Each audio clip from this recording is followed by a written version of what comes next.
Rolling Stone asked him in an interview, like, hey, what does it all mean? Like, help us understand the symbolism. And he said, if I know.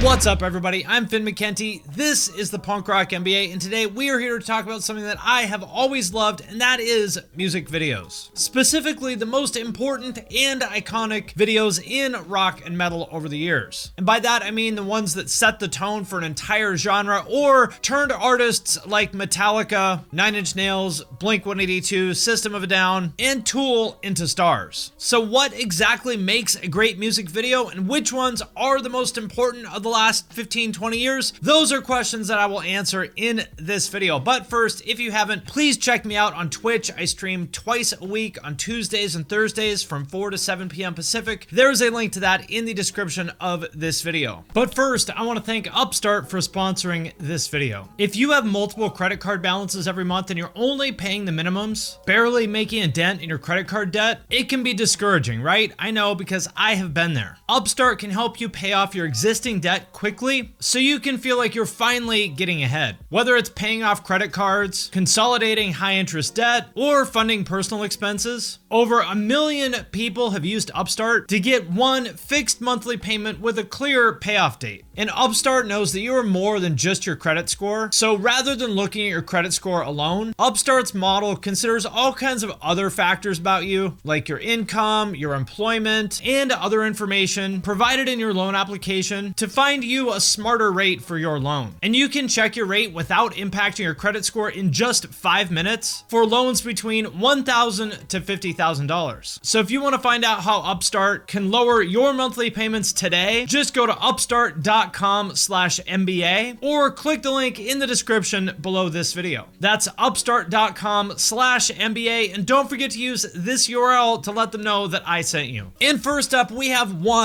by Metallica, which is from way back in 1988 and might be the single most important video in the entire history of metal. And either way, it's definitely one of the most iconic. And what's interesting is that this is actually their very first ever music video. For whatever reason, they always refuse to do videos. And yet, in spite of that, this one came out extremely well. I would say it's a masterpiece. The kind of narrative scenes that they cut in between the band's performances are from a movie called Johnny Got His Gun, which is based on a book by the same name, which is about a soldier who loses his sight and hearing and ability to speak and all his limbs in World War I. And so he ends up trapped in this hospital bed for the rest of his life. Really, really dark stuff. I remember seeing this when I was a kid and it just scared the shit out of me. And honestly, even now watching this video is really, really dark. Very powerful. And in addition to just being a great video on its own rights, it's also what turned them into stars. Obviously, they already had some success, but this is what put them on the map for millions of kids thanks to all the airplay it got on MTV, which in turn introduced a whole generation of kids to thrash metal, which, like I talked about in my video for What Killed Thrash Metal, I would argue is kind of the foundation for the whole scene to follow in the 90s and 2000s. And so, in a way, you could say that pretty much anything metal related of the past 35 years or so was at least indirectly because of this video. And next up, we have Chop Suey by System of a Down, which recently crossed the 1 billion views mark, and that puts them on the very, very short list of metal bands like Metallica and Linkin Park who have achieved that. Why'd you leave the keys up on the table? Here you go, create another fable. You wanted to grab a brush and put a little makeup. You wanted to. I would say the video itself isn't anything super amazing. It's almost exactly the same as Papa Roach's video for Last Resort, which came out the year before with the overhead shots of the crowd and all that. But still, this is the video that really put them on the map. People love the band. They love this video. It does capture their energy very well. And, 1 billion views has to count for something, right? And next up, Sober by Tool. This came out in 1993, and this is the song that really broke them into the mainstream. And just like Metallica, I think this video is a huge part of what helped them break through and turn them into the band they are now. If you haven't seen it before, I would definitely give it a watch, whether you're a Tool fan or not, because it's honestly really cool. It's all stop motion animation of this little guy who lives in a shack, digging up this wooden box and walking around finding all this weird, creepy shit in his shack, like this tube full of meat.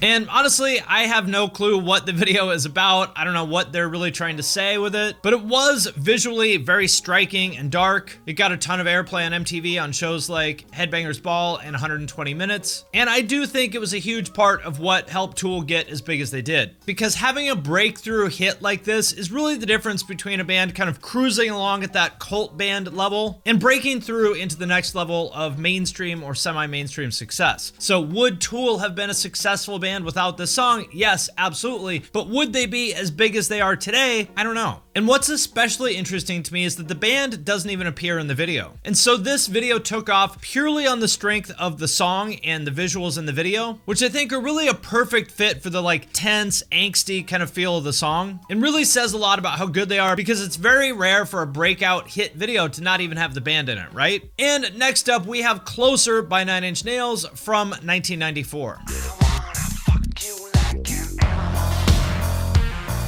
Which I would say is one of the defining examples of that scratchy, dark aesthetic that really defined the mid-90s, along with things like the legendary intro title sequence to Seven by Kyle Cooper,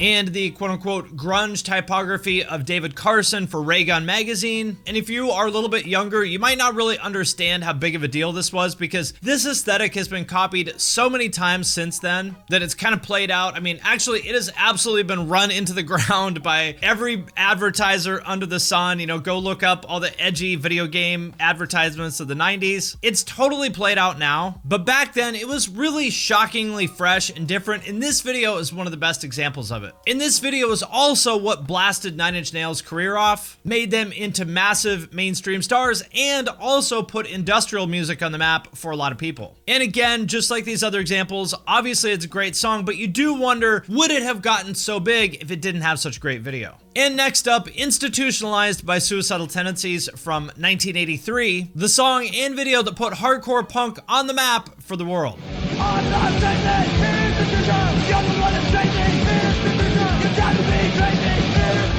I'd really love to know the story of how this video came together, because it is extremely well done, even like by today's standards. Obviously, it's like deliberately tongue-in-cheek and goofy, but it's really well done. It's almost like a mini movie. And it's really just a genuinely great video by any standard, but especially from back then, because if you watch other videos from the early 80s, most of them are just terrible and corny in a way that just is not even endearing. It's just like, what were they thinking? Because this is back before people really understood the music video as its own art form. People were kind of experimenting. Most of those experiments were not successful. And so I think you really have to give Suicidal Tendencies a lot of credit for being so ahead of the curve, especially because they didn't have any sort of like big major label budget or anything like that to work with. This video ended up getting a lot of airplay on MTV. It made their self-titled album the best-selling hardcore punk album of all time, even to this day, as far as I'm aware. And it got millions and millions of kids into punk, including me. I got into the stuff back when I heard Suicidal Tendencies on MTV back in 1990, and you know, the rest is history. And bonus points, it also gave us this iconic moment. All I wanted was the best, just what best, and she was giving to me, just the best. And next up, we have Break Stuff by Limp Bizkit, which was the fourth and final single off their breakthrough album Significant Other, and really just perfectly captures the band at that moment in time. I made a whole video about this, but I think Fred Durst is honestly an absolute genius when it comes to personal branding. Like, at this point, the band had really become synonymous with him and his baggy dickies and the backwards red hat, and the whole video is kind of playing on that, with a series of fans coming on and basically doing their best impression of Fred Durst. Feeling like a freight train, first one to complain, leaves with the blood stain. Damn right, I'm a maniac. You better watch your back, 'cause I'm f***ing up your program. It's also full of cameos from people like Jonathan Davis, Snoop Dogg, Dr. Dre, Eminem, people who are still relevant to this day over 20 years later, which I think really speaks to Fred's ability to spot talent and understand pop culture. I mean, it takes a lot of foresight to pick people who back in 1999 would still be relevant 25 years later. Which brings us to another example of that, All the Small Things by Blink-182, which is the second single from Enema of the State back in 2000. And let me explain why this video is so brilliant, because I think it's very underrated. All the small things, true care, truth brings. If you zoom out a bit, it's actually kind of simple. Blink-182 are a pop punk band, as we all know, with pop being the operative word. And the reason why Blink blew up is because not only did they have a pop sound, but also they were able to become a part of pop culture because they understood it in the same way as Fred Durst did. Maybe not quite as calculated, but still, it was there. This video parodied a lot of the biggest music videos at the time, like Genie in a Bottle by Christina Aguilera, I Want It That Way by Backstreet Boys, 98 Degrees, Britney Spears, basically just like a snapshot of all the biggest pop artists at the time. And it was a parody, but it was in a very like fun, lighthearted way that told the audience of suburban kids on TRL watching it that, hey, we're suburban kids just like you. We're part of the same pop culture conversation as you are. You are welcome here. This is not like the scary version of punk rock with some guy with 3-foot-high Liberty spikes sniffing glue in an alley. And so basically it positioned them as the slightly edgier version of NSYNC. Good-looking, nice guys you could take home to mom, who also made a really cute song about a nice girl. And next up, the video that was basically the swan song of the hair metal era, November Rain by Guns N' Roses, who were really the last of the hair metal bands to stay relevant in the grunge era, probably because although they were sort of hair metal, they always had that kind of like grungy, sleazy, kind of punk undercurrent to their music. But this song and video were really kind of the opposite of that. It's 9 minutes long with like a piano and orchestra. It's almost like the Sunset Strip version of some elaborate Elton John rock opera, and the video is its visual counterpart.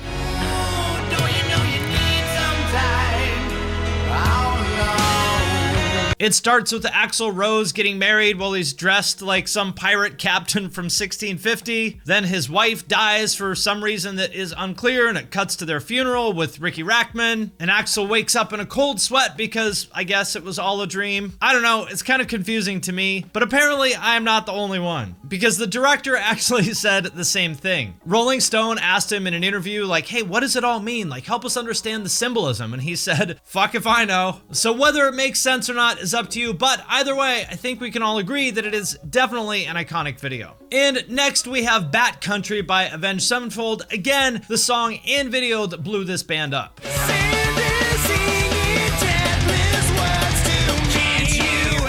But aside from that, if you actually like step back and think about what they did with this song in the video, it's actually pretty amazing. This song is over 4 minutes long. It is progressive metal. The solo is over a full minute long, and yet somehow they managed to get all over TRL with this and even earned an MTV Viewers Award with this for Best New Artist. And if you watch the video, especially considering the sort of larger context around it in terms of pop culture, it makes sense because it's basically the metal equivalent of all the crunk rap videos that were popular back then, like Lil Jon and all that stuff. But instead of the club, it's boys partying with like demon strippers in Vegas. Very metal. It's just fun, but also it brought back something that was missing because remember, this was like during the heyday of the mall emo era when everyone was so sad and serious. And I think people wanted this. They were ready for something that brought back that larger than life, fun party kind of vibe that the hair metal bands had, but in an updated way that felt new and modern and relevant and really cemented their brand as like the Guns N' Roses or Motley Crue for the emo generation. And next up, another one of the definitive new metal videos, Freak on a Leash by Korn.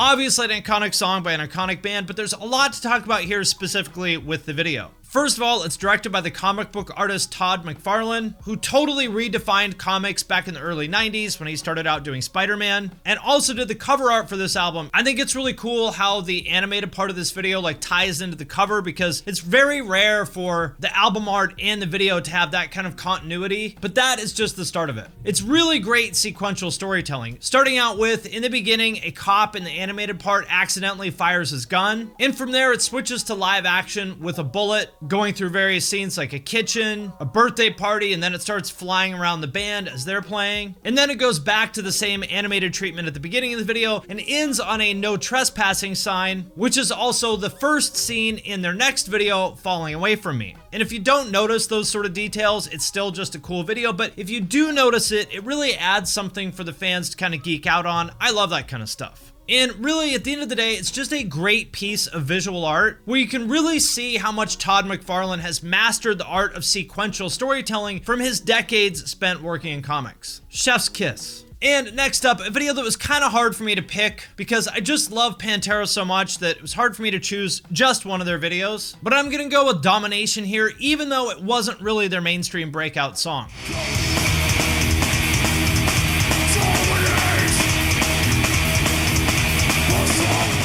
This is actually from 1991, which is about 2 years before they really broke out with Walk. And it was filmed live when they played with Metallica to something like 1.5 million people in Russia. Like, think about that, 1.5 million people. This is one of the biggest crowds that has ever been assembled for a concert in the history of the entire world. How intimidating is that? And so I think this video really shows what kind of band Pantera was. It's just 4 dudes up on stage with no big crazy production and set pieces, no outfits, no nothing. It's just the same Pantera that you would see on stage playing to 500 people at a club. Just 4 dudes in their regular street clothes, and yet they were still able to totally control an audience that is one of the biggest ever assembled in history. Like, even watching this now, their stage presence is untouchable. Another nice detail is that this is also the audio from the show, which again showed the world what kind of a band they were. They could have easily just used this footage with the studio version of the song and it still would have been cool, but they didn't need to do that because they were just so fucking good live that even without rhythm guitars or anything, they didn't need to hide behind the studio version of it. They could just be who they were, and it worked. And last but definitely not least, Witchblades by Lil Peep and Lil Tracy, which is only about 5 years old, but I think it is safe to say is a classic. Switchblades, cocaine, got boy cling, mega shame. Because when I think of emo rap, which, like it or not, is part of the sort of larger rock and metal culture, even though it's called rap, I think the emo part is the more important one. And when I think of emo rap, to me, there is nothing that captures it better than this song and video. For one, the song is just ridiculously catchy because Peep was one of those just insanely talented 1 in 10 million kind of people who had that kind of gift for just like coming up with these ridiculously good hooks like that. And like the best emo rap songs, the lyrics are kind of riding that line between fun party stuff, yet also at the same time incredibly dark and sad. And although the video is really simple, it's also the perfect match for this song. Just like really raw and grimy. And if you've ever found yourself up at like 4 a.m. on a Thursday on day 3 of a bender, this video is what it feels like, and watching this and listening to that song will instantly take you back to that feeling. And to be perfectly blunt, really just captures that lifestyle of using drugs to mask emotional pain and mental illness. I've been there before, glad I'm not there anymore, but this song is a good reminder of it. Which on the one hand makes this an incredible video because it creates such a strong emotional response and just feels so authentic and real. But on the other hand, it's kind of hard to watch now in hindsight, knowing that less than a year later, after this came out, Peep died of an overdose, and really everybody should have seen this as a call for help. Incredible video, rest in peace Peep, true legend. Alright my friends, that does it for this video. As always, let me know what you think in the comments. Also, I want to thank everyone who supports me on Patreon, especially those of you who support at the True Cult level or above. It is because of your support that I am able to do all of this. Patrons get every one of my podcasts a week early. I do Q&As, I do giveaways. There's also a way to have me review your music. All you need to do is join at the $10 and up level. Then every month I do a call for submissions. All you got to do is drop a link to your music in the comments of that post. Then I will review them live on Twitch and post them on Patreon for everyone to see. So if that sounds cool, check it out at the link in the description of this video. And with that, I will sign off for now, but I will see you next time.